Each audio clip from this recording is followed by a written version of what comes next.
البوكسنج لما نشأت محصلة للعديد من خبراء دفاع عن النفس في العالم.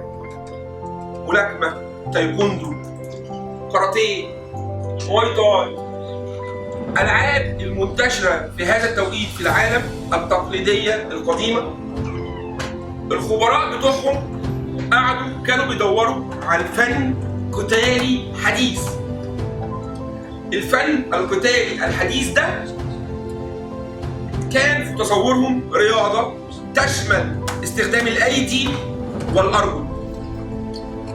يمكن في البداية ما كانش اسمه الكيك بوكسنج، كان في تسمية منتشرة في العالم في البداية في السبعينات باسم التوب كاراتيه، ولكن نتيجة لاعتراضات الكيانات الدولية في عالم الكاراتيه عن الاسم ده فكان لابد من تغييره، لأن الناس بتنظر ليه باعتباره تطور لرياضة الكاراتيه، فكان اسم جاي مشتق من الرياضة نفسها. كيك ركض، بوكسنج لكن، فكانت رياضة كيك بوكسنج اللي احنا نمارسها حاليا.